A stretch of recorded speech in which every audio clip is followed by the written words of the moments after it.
Cuaron's movie Roma, a tribute to those who clean and care for our families. In the movie, as in real life, these workers are entrusted with our children, inserted into the hearts of families and closest to everything we most value. Yet all too often around the world, their own needs are forgotten and they feel thoroughly undervalued. Buenas noches, Claire. Buenas noches. Domestic workers around the world have by and large been relegated to the informal sectors, characterized by their invisibility. It wasn't until 2008 when a serious debate about the need to include domestic workers' rights into the international labor agenda began. According to the International Labour Organization, Latin America is the region with the greatest concentration of domestic workers in the world. More than 14 million women work in households. But despite the numbers, only a few countries have made legal reforms to recognize their rights. Bolivia, Peru, and Uruguay, for example, promoted reforms as early as 2003. Mexico is one of the countries that failed to ratify the Convention on Domestic Workers adopted by the ILO in 2011. To date, domestic workers in Mexico rarely have a contract, which means no formal rights. No formal salary means no social security, no benefits, and no pension. Cash in hand means no credit history or credit or financial inclusion. As a result, domestic workers here live hand to mouth, a precarious existence with no safety nets. Mari first started working as a cleaning lady in homes around Mexico City as a teenager. En los trabajos que he tenido, pues no hay contrato, no hay prestaciones de ley. Bueno, las prestaciones de ley abarca tanto vacaciones, utilidades, servicios médicos. No los tenemos, yo no los tuve. Mari, a single mother, regularly works 12-hour days for $10. As she never had access to Social Security childcare, she pays for a private service out of those $10. Having no formal contract also means she's very vulnerable to unreliable or abusive employers. Entonces es muy difícil pagar esos días. Alguien que te cuida a tu hijo, que lo saque de la escuela, que le dé de comer, y cuando tú vas a cobrar al final de tu turno de trabajo, no te lo den. Llegaba sin nada a veces a mi casa. Y a su vez, pues mi hija se quedaba sin nada, ¿no? También, o ya tenía otra deuda llegando a mi casa. Y mi hija se enferma, no tengo a dónde llevarla. Y lo poco que gane o lo mucho que gane es el mismo día que me voy a acabar. Y en un caso de emergencia, un servicio médico nos cobra millonadas. No lo tenemos, no tenemos ese dinero. Mari is one of the estimated 2.4 million domestic workers in Mexico that inspired Alfonso Cuaron's Oscar-winning movie Roma, his most personal work so far. It is a tribute to the domestic workers whose hard toil holds together so many middle-class families. It's a commentary on social hierarchy and the implicit injustice of a working relationship that has been taken for granted for too long. I want to thank the Academy for recognizing a film centered around an indigenous woman, one of the 70 million domestic workers in the world without work rights, a character that historically had been relegated in the background in cinema. It's not just amidst the drama of the big screen that domestic workers' rights have long been relegated to the back, something that was recognized by Mexico's Supreme Court of Justice. In December 2018, the court ruled that a pilot program should be designed to integrate domestic workers into the social security system. President López Obrador's new government took the issue very seriously. In March, only 3 months after taking office, the pilot program was launched by Germán Martínez, who was Director General of the Mexican Institute for Social Security at the time. Y el IMSS cumple, sobre todo, consigo mismo, con su historia de redistribución de la riqueza nacional. Somos un insustituible igualador de la sociedad mexicana. Apenas iniciamos a pagar una gigantesca deuda de discriminación, racismo y en muchos casos humillación. There are examples of domestic workers who've had the good fortune to find conscientious employers who've offered them rights and social security. Elia and Guillermo are originally from a remote village in Oaxaca state. They came to Mexico City in search of work and opportunity. 36 years later, they are still working with the same family, looking forward to meeting the next generation.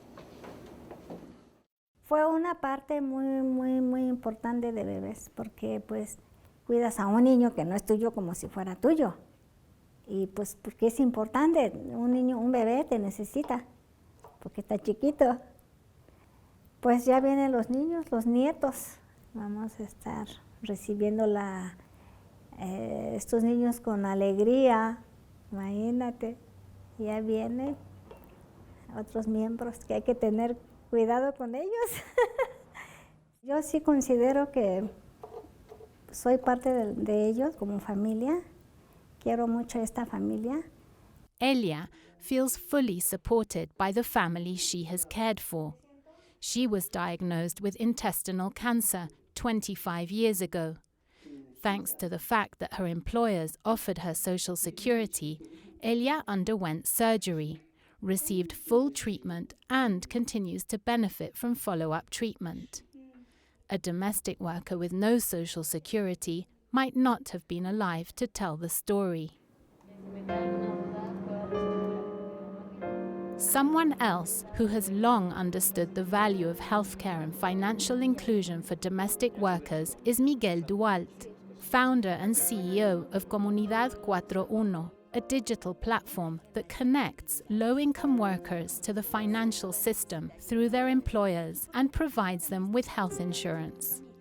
The 41 component, which means 4-1, is that each of us in Mexico, at least, that are included in the financial system, or that we have affordable products such as credits, insurance, and savings, if we give this product to 4 other people, then we will include financially all the workers in Mexico, and there will not be poverty or inequality, because financial inclusion do not get very well with poverty or inequality. So what financial products do is that they reduce inequality because they give the vehicles to people to develop social and economically. In 2015, the UN nations developed these Sustainable Development Goals for 2030. There are 17 of them. 7 of them will not be achieved, or it's going to be very tough to achieve, if the people do not have financial inclusions. I, Kofi Annan. According to Kofi Annan, Nobel Peace Prize winner and former Secretary General of the UN, financial inclusion is one of the keys to alleviating poverty and reaching development goals.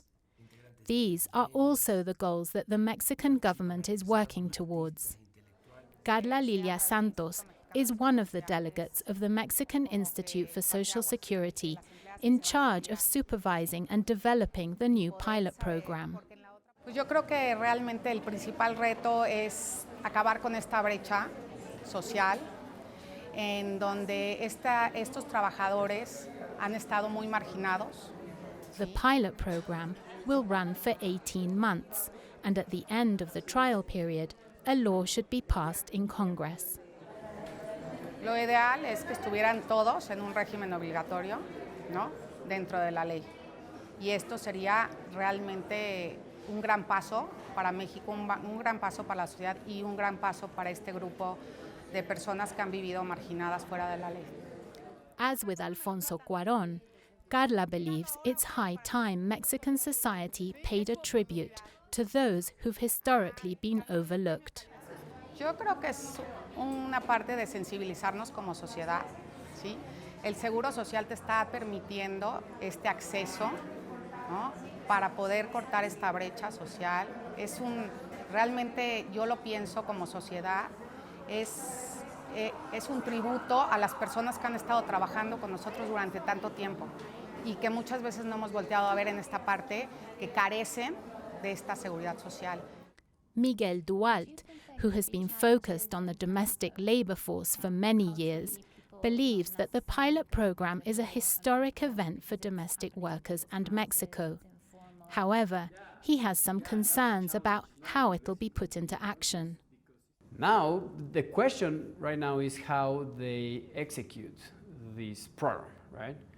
I don't know if like 100% of employers will incorporate and pay the Social Security quota because it's expensive. So the new government they have to execute very well. If not, they will make it harder for domestic workers because many employers will pay their Social Security from the payment that they're already giving to the domestic workers. But Carla insists it's a social issue that calls for shared responsibility, and along with the Social Security Institute, she's making a call to Mexican society to change.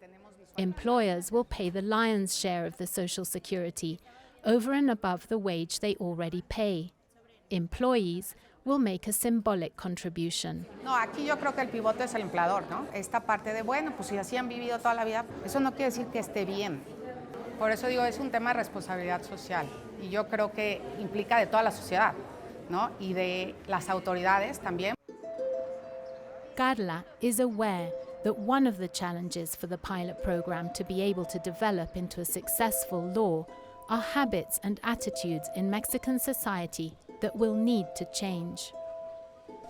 Maria Jovita, also a single mother working in homes around Mexico City, approached her employers when she heard about the new opportunity to sign up for Social Security. I asked her if she'd had any problems getting her employers to pay their part. Al principio sí, porque pues se les hizo así de que no podíamos nosotras como trabajadoras de hogar tener ese derecho a tener seguro social y el IMSS. Entonces pues yo le estuve platicando con ellos y pues llegaron a una conclusión de que pues sí tengo derecho, como las demás personas, de tener el IMSS, de contar con el seguro social. For domestic workers like Maria Jovita, this pilot program is life-changing. Until today, Maria Jovita had struggled to juggle childcare costs and timings with her work. Today, Maria Jovita has managed to become one of the first domestic workers to have Social Security under the pilot program. She can now go and sign up her 1.5-year-old into a free daycare center. Eso me hace sentir más tranquila porque sé que mi hija va a estar en un lugar donde la van a cuidar bien, va a convivir con niños de su edad y la verdad voy a poder trabajar más a gusto sabiendo que ella está en un lugar bien y bien cuidada. Across the region of Latin America, there has been a significant improvement in domestic workers' rights in recent decades. The political and social climate has generally allowed for greater equality in labor rights. Brazil, Argentina, Uruguay, and Chile in particular have found very efficient mechanisms for the obligatory registration and effective integration of domestic workers into the formal system. It's hoped Mexico and other countries will be able to integrate these advances into their new laws, benefiting millions of individuals and helping nations reach their development goals.